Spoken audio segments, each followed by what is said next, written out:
Kun Raadiyoo Sagalee Oromooti. Raadiyoon Sagalee Oromoo torbanitti guyyaa 3 wixata roobii fi sanbata galgala keessaa sa'a 7 hamma 7 walakkaatti kan isiniif darbu. Tamsaasni dambalii gabaabaa meetir baandii 16 yookaan kiiloo heerzii 17,850 fi karaa intarneetii oromovoice.org darbu kun amma jalqaba. Kun Raadiyoo Sagalee Oromooti. Kamooltan dhaggeeffattoota keenya kun raadiyoo sagalee Oromootiin kan isiniif darbaa jiru sagantaa keenya amajjii 7 bara 2015ti. Qophii keenya har'aa keessatti sagantaa kaayyoo fi waarii marii isiniif dhiyeessina. Qophii kaayyoo keessatti gaaffiif deebii raadiyoon sagalee Oromoo dura taa'aa paartii koongireesii uummata Oromoo Dr. Mararaa Guddinaa waliin taasise kutaadhumaa isiniif dhiyeessina. Waarii marii keessatti immoo marii Dr. Alamaayyoo Birruu waliin taasifame kutaadhumaa isiniif dhiyeessina. Hunda dura kan dhiyaatu oduudha. Kan isin keessummeessu Lalisee Odaajooti. Amma oduu har'aaf gargaarsa durattiin isin dabarsa.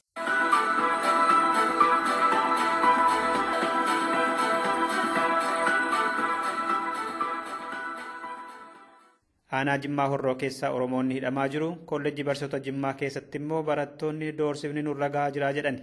Qonnaan bultoonni naannoo sabbataa immoo lafti keenya nurraa fudhatamaa jira jechuudhaan himataa jiru. Akka mooltan dhaggeeffattoota keenya kun oduu har'a galgalaaf isinitti himu keessatti argamu. An Dassuu Duulaati.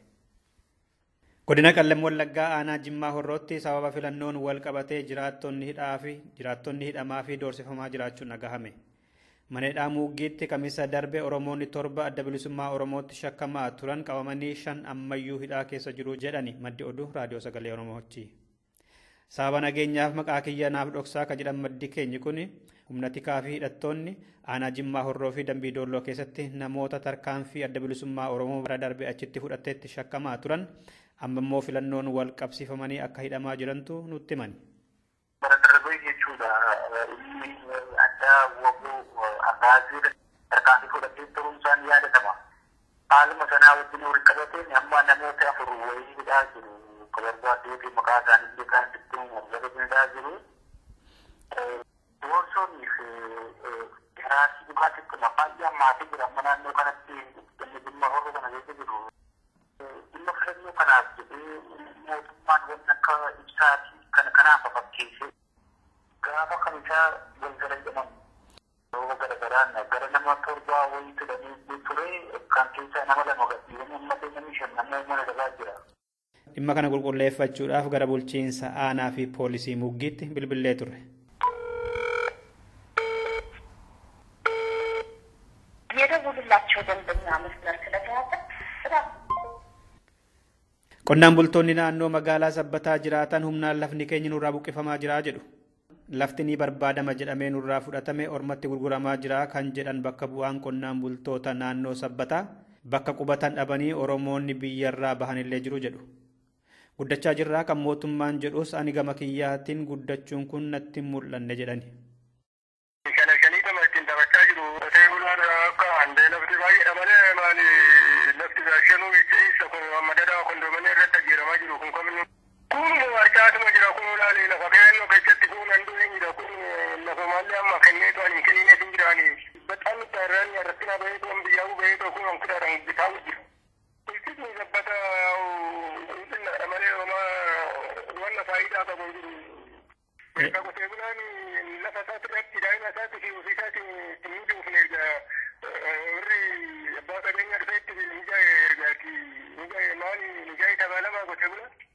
Kanarrattis bulchiinsa magaalaa fi kan aanaa sabbataa dubbisuudhaaf kan yaalle nuuf hin milkoofne argannaan yaaliin keenya itti fufa. Barattoonni kolleejjii barsiisota Jimmaa humna tikaa waajjira dhaabaa fi bulchiinsa mooraatiin doorsifamaa jirra jedhu.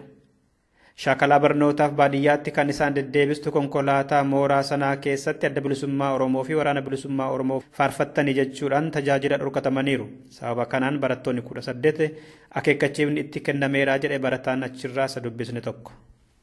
Barattoonni kun waggaa sadaffaadha kan isaan baratanii piraaktisii hojjechuudhaaf gara baadiyyaa gara uummataatti ba'anii ture.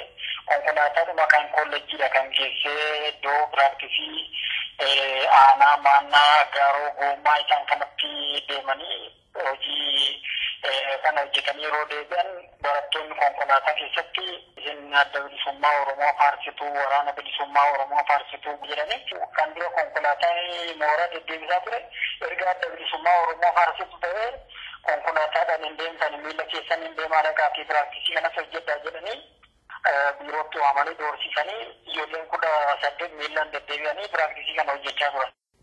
Barattoonni 8 immoo akka barnoota irraa dhorkaman waamamanii itti himameera jedhes.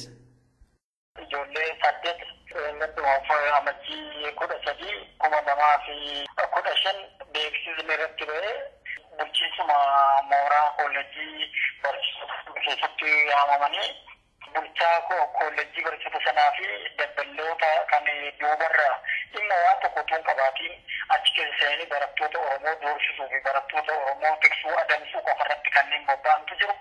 Isaan kanaan kan barattoonni doorsifamaa jiran amma barnoota irraa ni ari'amtu jedhamaniitu jiru barattoonni kun. Kana irrattis bulchaa koolleejjii barsiisota Jimmaa fi waajjira dhaabbata Dimokiraasummaa Uummata Oromoo achitti bilbilee dubbisuudhaaf kan yaalle nuuf hin milkoofne. Pireezidantiin Turkii Itoophiyaa daawwachuu fi mataan Ortodoksii Itoophiyaa immoo Ijiptii Kaayiroo seenaniiru. Pireezidantiin Turkii Taayib Erdogan kamisa dhufu gaafa amajjii 22 Finfinnee deemanii gita isaanii Mulaattuu Tashoomaa fi muummicha ministeeraa Itoophiyaa obbo Hayilamaariyaam Dassaaleny dubbisuudhaaf jiru jedhee oduun waajjira isaaniitii kibxata darbe ba'e. Kaayyoon achi deemaniifis immoo daldala biyyoota lamaan jidduu jiru haala cimsuun danda'amu irratti dubbachuudhaaf. Kunis kanaan jiruutii mataan Ortodoksii Itoophiyaa Abune Maatiyos kibxata darbe Kaayiroo seenanii hojiidhaaf. Akkuma dhaqaniin pireezidantii biyyattii Abdel Asiisii dubbisanii waa'ee hidhaa laga Mormor irratti dubbataniiru.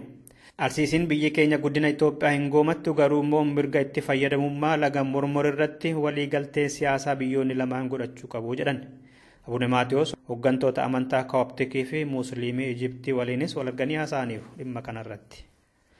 Mormituun Sudaan Kibbaa hanga muummichi ministeeraa muudamutti fi waraanni lama akka jiraatu waliigalteen hanga uumamnetti biyyittii keessatti nagaan waaraa dhufuu hin danda'u jedhan. Mootummaan immoo mormituun Sudaan Kibbaa waraanni Ugaandaa biyya keenya gadhiisee haa ba'u jechuu hin danda'ani jedhe. Qondaanni waraanaa mormituu Sudaan Kibbaa Jeem Kwang Chuol kibxata darbee Sudaan Tribunitti wayita dubbatan pireezidanti Keeriin rakkoo dhalatee fi badii ga'eefis itti gaafatamaadha jedhan.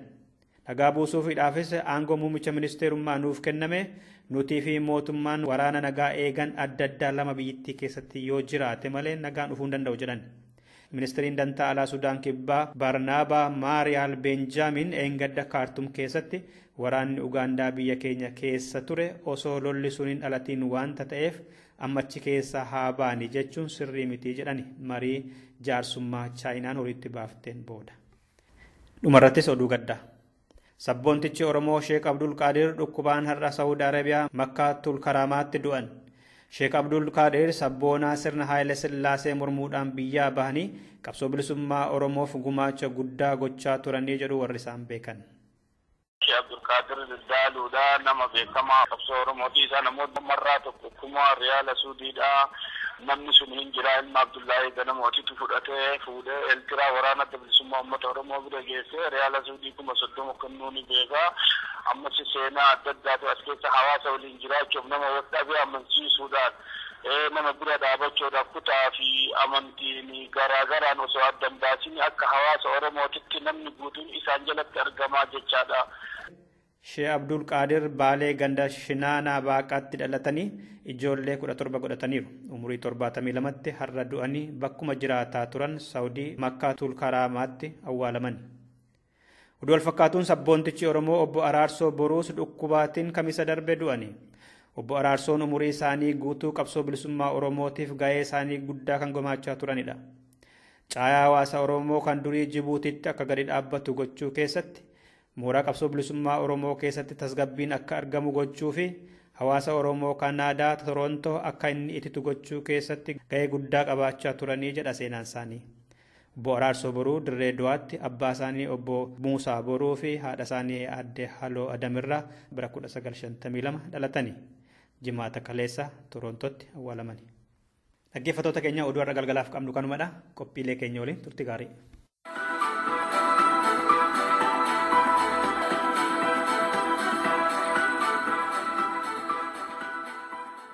Asaboo kora malee suufii naannee malee yaaboo hunoo diidaniin ayranii. Asaboo kora malee suufii naannee malee yaaboo hunoo diidaniin ayranii. Hayyuu gunata malee beekaa gabbara malee yaaboo hunoo heera hundeen ayranii. akka jalloo baabura yaaboo hunoo atu garaana mura'a gaaletti damee hirna damee gaaddisa gaaletti damee hirna damee gaaddisa odoo hayyuun jiru yaaboo hunoo odoo kaan dubbii fannisaa eegee gaalaa rabbanaa jira dubbiin qabbanaa eegee gaalaa conqollee abbaaniif dhaaduun tolle kun aadaa akkaataa seera fi waan tokko tokko ittiin dabarsu keessaa mirgaan tun Oromoo keessatti ituu keessatti gahee guddoodha qabdi. Aadaa Oromoo welluudhaan waliin makee akka dansaatti kan himu Jawwee Booraa torbee dhufu qophii kaayyoo keessatti qabannee isinii dhiyaanna. Jawween sirbaanis beekamaadha. Jawwee Booraa waan aadaa, waan argaa dhageetti, waan seeraa, waan safuu akka dansaatti isinii hima.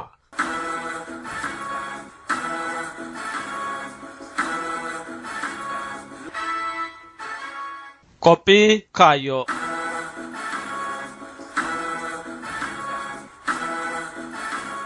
Akka moltan dhaggeeffattoota keenyaa kun torbaanitti al tokko kan isiniif dhiyaatu qophii kaayyooti. Qophii kaayyoo har'aa keessatti gaaffiif deebii Dr. Mararaa Guddinaa waliin goone kutaa lammaffaa isiniif dhiyeessina. Itti dhiyaadha. Impaayerri Itoophiyaa warra kaaniif mana akka gaariitti ijaaramee namoonniif saboonni biyya san keessa jiran akka gaariitti akka isaan yaadanitti jiraatani. Saboota gaariif garuu impaayerri sun manedhaa gaarii kan saboonni garii mirga guutuu namarratti qaban kan saboonni garii immoo akka loonitti ilaalamanidha. Ijaarsi impaayera sanaa jaarraa tokko walakkaa jala ga'uuf deema. Fincilli karaa adda addaa saboonni adda addaa kaasanis akkasuma gaggeeffamaa jira. Kan hiree murteeffannaa mataa isaatiif fincila gaggeessaa fi lola gaggeessaa jiru jira. Kan akka Oromoo biyya mataa isaa Oromiyaa kan qabu immoo biyya isaa deeffatee wala boomsuudhaaf qabsootti jira. Haa ta'uti biyyattii keessa ilaalchi garaagaraa ammallee ni jira. Kaan biyyattii jijjiiruun wayyeessuun ni danda'ama jedhanii amanu. Isaan kun karaa nagaatiin qabsoo gaggeeffamuun injifannoo argachuu dandeenyu abdii jedhu horatanii warri hojjetan ni jiru. Kaan immoo ammayyuu impaayerri sun diigame malee furmaanni biraa hin jiru jedhanii kanneen yaadantu jira. Waan hundaafu kanneen karaa nagaatiin mootummicha keessatti heeraa fi seera biyyattii hordofanii hojjechaa jiran keessaa tokko paartii Koongireesii Uummata Oromooti. Dura taa'aa paartii kana Dr. Mararaa Guddinaa torbaan darbe haaluma biyyattii keessa jiru irratti haasofsiisuun keenya kan yaadatamu. Dr. Mararaan akka ibsanitti biyyattii keessatti olaantummaan seeraa eegamaan jiru. Murni olaantummaadhaan biyya bulchaa jiru waa hunda of harka galfatee akka barbaade gochaa jira. Isaan garuu kan yaadan qabsoo waan ta'eef karaa danda'ameen ulaa danda'ameen uummata dammaqsuuf hojjannaa jedhu. Haa ta'uti haala rakkisaa akkanaa keessatti ummati Oromoo gama hundaan jaarmiyootiin Oromoo wal ta'anii qabsoo gara fuulduraatti tarkaanfachiisuu irratti jabinni mul'atu komiin jedhu inni yaata. Yeroo diinni hakka malee jabaatee ummatichi sidhaan itti hammaate kanatti maaltu ummata Oromoo mudate? Rakkina maaliitiif ummati kun wal ta'ee humna guddaa qabu fayyadamee ofirraa kaasuu dadhabe? Dr. Mararaan deebii qabu. Ela tokko waan walii galle gubbaatti walii galee hojii hojjechuu hin dandeenye waan walii galle immoo boruuf itti walii galle jennee lafa kophaatti lafa kaawwachuu hin dandeenye yeroo baay'ee humni keenya kan finnu hammuma mootummaa gubbaatti dhagaa darbannu hammuma mootummaa gubbaatti iyyuu walitti siinaa walitti wajjinii fi walakkisuu isa gamas guttataa jedhan. Funyoo jidduutti kannee tokko bitaatti argisaa tokko mirgatti argisaa tokko inni lamaan saba miiliyoonii 90 keessa wayii Oromoo ta'e saba miiliyoonii 40 meeqa keessa hunduu afaan tokko dubbachuu rakkoodha. Garuu waan jiru waan ijoo waan gurguddaa gubbaatti akkamitti sabni keenya buluu irra jira, akkamitti sabni keenya qabsaa'uu irra jira, akkamitti sabni keenya laga ja'uu danda'a seeru sana gubbaatti hoo dandeenya amma dandeenyetti walii gallaa isa waliin galles immoo lafa keewwannee boorsisaa walii galuu dandeenya. Qabsoo kana garuu mootummaa kana buusuun nurra jira. Saba gaafsana isaafis irratti dubbannee walii galuu hin dandeenya. Gara jalatti yeroo baay'ee deemnu si galee qabeenya keenyas akka ta'utti walitti hin qabnu isa walitti qabanne sanas immoo akka ta'utti hojiirra oolchinu ijaa kanaagaa humni keenyas qabeenyi keenyas beekumni keenyas yeroo baay'ee goodaatti bada si galee qabsoo gubbaatti otoo hin taane humna diinaa gubbaatti otoo hin taane humni keenyas qabeenyi keenyas yeroo baay'ee goodaadhumatti badaa goodaadhumatti mancaa goodaadhumatti dhuma si galee akka bu'aa guddaa hin finnetti. Siyaasni kan laga ce'uu danda'u waan guddaa fiduu kan danda'u akkuma siin jedhate jibbillee yoo jiraate walii galteen illee yoo jiraachuu baate hamma danda'ametti waanuma mootummaa gara buusuufaa gubbaatti waan tokko gubbaatti wanti waliin galleef hin jiru jechuu godhe. Amma jarammaa warra nubitu kana waa argite warra Eertiraa wajjiniin jibba isaan qaban beekamaa ture galee tokko ta'anii wal jaalatanii miti. Garuu wal qabatan malee darbii buusuu hin dandeenye utuma darbanii wal rukutan iyyuu qawweeyyii otoo walitti tokkosanii garuu darbii buusuu gubbaatti tokko ta'aniitu cichanii qabsaa'an. Kanatti as ga'anii jechuu kooti. Boodallee walaalolan malee innaa bosona jiran garuu mootummaa darbii buusuun nurra jira jedhanii utuma wal jibbanii utuma walii galtee guddaayyuun qabaatanii garuu mootummaa kana buusuu darbii buusuu gubbaatti walii galaniitu humna isaaniis qabeenya isaaniis beekumsa isaaniis dippiloomaasii isaaniis waan hunda walitti fidanii laga ce'anii kunoo biyya lama bitaa jiru jechuudha. Ani karaa keenyaa kanatti yeroo baay'ee waanuma waliruu malee waan tokko ta'u gubbaatti yaada tokko ta'u gubbaatti yaada walitti dhufu gubbaatti yaada wal hammatu gubbaatti yaada karaa tokko deemu gubbaatti nu rakkisa walii galteen jechuudha. Isuma walii gallees immoo hojiirra oolchuun nu rakkisa galee. Mee gara waggaa 5 kana keessaa ba'uun nurra jiraan jira. Ayyee galatooma. Mee waggoota 5 10 dhufu kana Oromoon yoo kana irratti xiyyeeffate hin jabaata wanti jettan maal akka ta'e kaasuu dandeessu? Yala Oromoon tokkoffaayi hunda caala wal dhaggeeffachuu ture jira. Wal dhaggeeffachaa jirru amma si galee. Habaluu maal hojjetaa dhaabbina baluu maal hojjetaa akka sabaatti akka dhaabbotaatti akka maalitti wal dhaggeeffachuu alqabuun nurra jira. Wal dhaggeeffachuun dandeenye jechuu kooti tokko kanadha. Wal dhaggeeffanne immoo waan lafa keewwannee waan walii galle sana immoo hojiirra oolchuudhaa fi kutannoodhaan itti deemuudha si galee. Yoo baay'eef immoo mee ga'insa ga'u laata mee maal haa ta'u laataa jedhama malee warri qabsoo keessa jirus kutannoodhaan waan ittiin walii galle sana waan hojiirra oolchite sana akka ta'utti hojiirra oolchuudhaaf immoo rakkoo qabna si galee. Kutannoos nu barbaachisaa jechuu kooti. Isuma walii galle sana immoo hojiirra oolchuudhaaf. Sadaffaa immoo yeroo baay'ee maayinni investimentii si barbaachisa si galee. Dhiigaa qabee amma qarshiitti amma maalitti cal jennee bilisummaa goodaadhaan argannu miti. Namni koottaatiin saba guddaadha saba bal'aadha dhees foojji firaashii hafee nuu kennu hin jiru. Inni beekumsa isaa qabu beekumsa isaatiin. Inni qarshii qabu qarshii isaatiin. Inni humna qabu humna isaatiin. Inni qabsoo keessa seenuutu irra jira. Inni kan seenuu danda'u akkuma isin jedhee saba keenya abdii hoo kennine walitti dhufnee gara kana achiin ga'uus nurra sin geenya jennee saba keenya abdii kennine sabni keenyas kun walitti dhufaniiru wajjin dhaabbataniiru humna horataniiru laga nu ceesuu danda'u jedhee nu duukaa dhaabbata. Egaas koominiimentiidhaanii qabeenya keenyas beekumsa keenyas walitti habba dandeenyetti hojiirra oolchuu nurra jiraa jechuu kooti. Karaa fi adeemu abbaan fe'e garuu hamma dandeetti gara fuulduraatti deemuudha gara walitti dhagaa darbachuurra rakkoon keenya immoo tokko guddaan isadha. Diinna irratti dhagaa darbachuu nu barbaachisa galee humna sitti fixuurra qabsootti humna keenya ofiinne nu wayyaa jechuu kooti.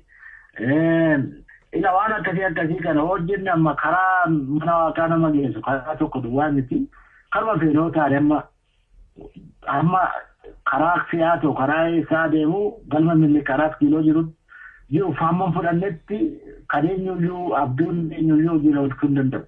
Abbasi itti faa wanti wal lolchiisu hin jiru si galee karaa fedhe yoo deemne handhuura Oromiyaa gubbaa kan jiru galma milli karaa kiiloo fudhachuudhaaf inni karaa hundaa socho'uu gara sanatti hamma danda'e socho'e innis waa tokkodha.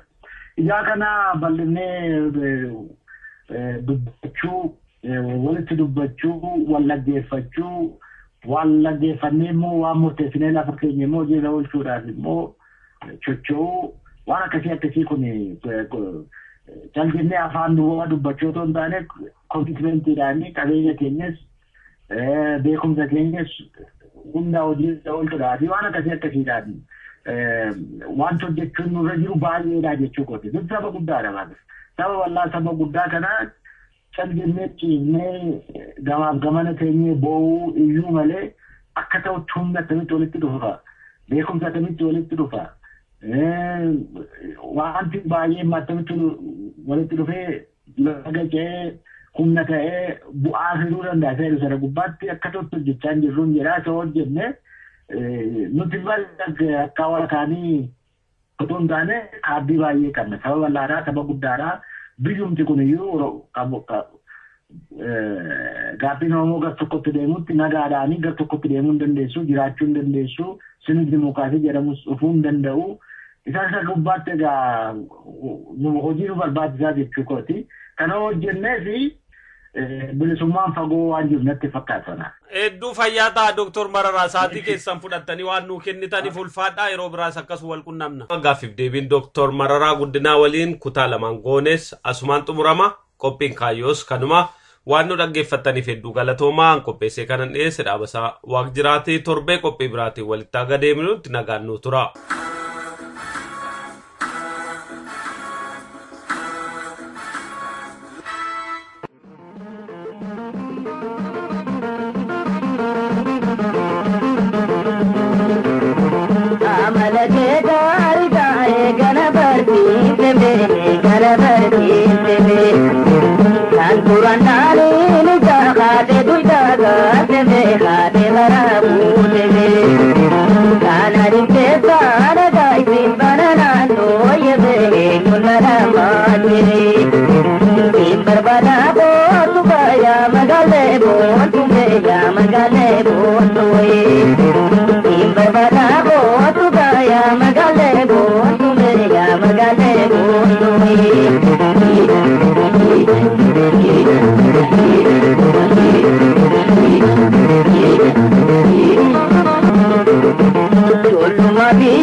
Dhaggeeffattoota keenya kabajamoo akkam ooltan kun qophii waarii marii. Qophiin waarii marii torbanetti guyyaa tokko isiniif dabru amma calqaba qopheessee dhiyeessaan Jamaal Ibrahim.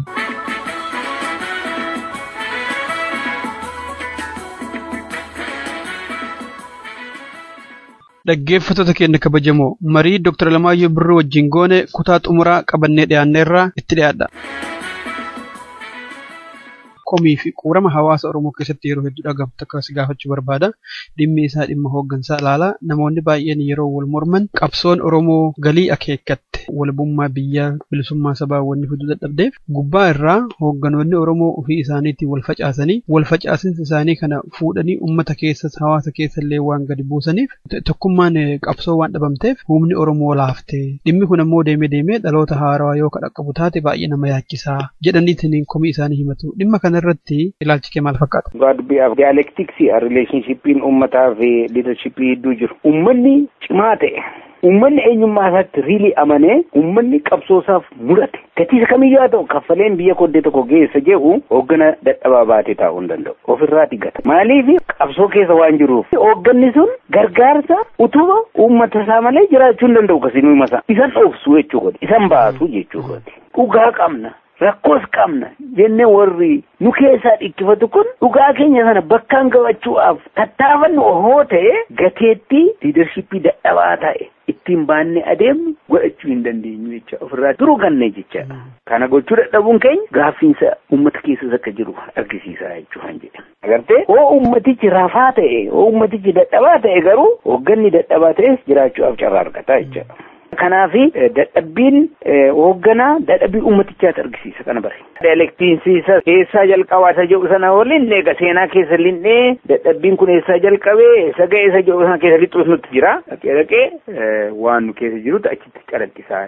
Ummaticha duukaa ol qabataa warri liidarshippii hirree isaanii ittiin jabeeffachuudhaaf kanaan dhimma itti ba'aniiti ummati maanipuleetii godhuu jecha. Politikanyaan hedduu itti yoo ta'e gariisaa jabeeffachuudhaaf maanipuleetii godhee carraa jiru hundumaatiin dhimma itti ba'aa jiru. Biyyi isaa ta'u maali uume. Nuti mijjaa'aa waan taaneef akka gochuun isaaniis haalli mijjaa'aa waan jiruuf jechuu an akkas ta'e kun isa kanaaf fertile ground qabsiisaniiti liidarshippii jenni jedhamu guddisuudhaaf hin danda'ama ture jedheen fudhata. Warri qabsoo gaggeessan har'a hojii isaan hojjetan booruu egeree Oromoo naashinaalizimiidhaaf murteessaa ta'aa jechaadha.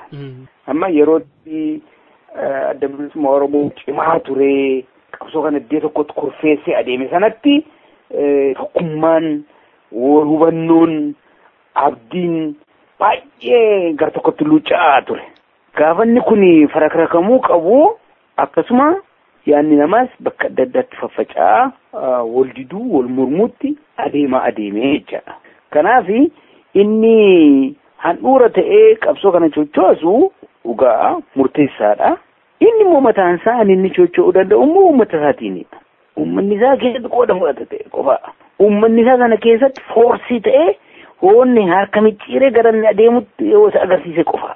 Kanaaf one way solution one way problem sin jiru sin jechuu hanje anaaf both ways warraaqsa tokko adeemsisuun qabsaanii bilisoomuun by itself rakkoo guddaa waan salphaa tokko miti ulfaachuus satti jira. Warri bilisummaa isaanii argatanii jedhamus gatii guddaa kaffalaniiti.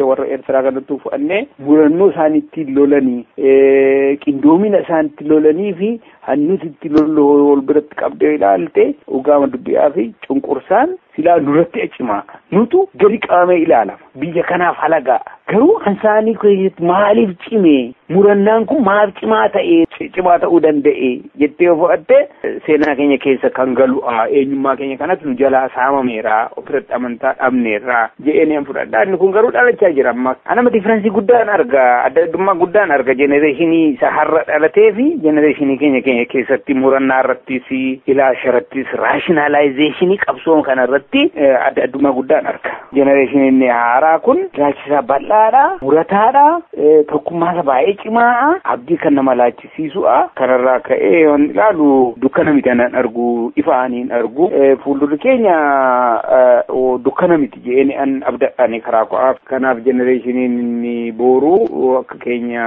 obsee boqosaa cabsatee kan adeemutu hin ta'in vigorously an ofirraa loluu danda'u jedheen yaada. Hayyi galatoomi Dr. Gaagama kiyyaan ani gaafii fixadhee jira dhumarratti Oromoon akka uummataatti tokko biyya tokko qaba hireen isaallee tokko gabroomus bilisoomus hiree adda addaan qabu ka jedhu kana akka uummanni kennu sirriitti qalbeeffatee qabatu hoogganas hawaasas akka gorsituuf carraa sii kenna. Oromoo keessa gorsi baay'eedha. Ani waanan gorsu baay'een qabu gaadubbi'aaf baay'ee dubbannee gara fundaatti waan akkasii goona ta'ee waan tokko irratti xiyyeeffannee bulleeffannee baay'ee natti tola. Ishuu gurguddaa kan ka'ee garuu isa tokko irratti bulleeffannee nama quubsuu akka danda'utti dhiyeessina itti hin fakkaatu. Fakkeenyaaf waa'ee jaarmaa keenya waa'ee qabsoo keenya kaasuu waa tokkodha. Waa'ee dimookiraasii yookiinis immoo waa'ee hiree murteeffannaa nam tokkee fi gurmuu kun bal'aadha. Ishuu isaa buleessinee nama waa hubachiisnaa hoo jenne. Kanaaf isa kana irratti gara fuuldurattitu waama tokko irratti xiyyeeffannee goone natti tolaa jedheen hin fudhadhaan kanaachi riili waan dabarfa'uun qabu fayyaa ta'a sintu ulfaadhaan jedha. Hayyee galatoomii hanga yeroo biraa marii wal fakkaatu walitti deebinutti atillee nagaan nu jiraadhu fayyaa ta'a. Dhaggeeffattoota keenya kabajamoo mariin Dr. Alamaayyoo Birruu wajjin goone kanarra raawwataa qophii birootiin haga walitti deebinutti nagaan nu tura.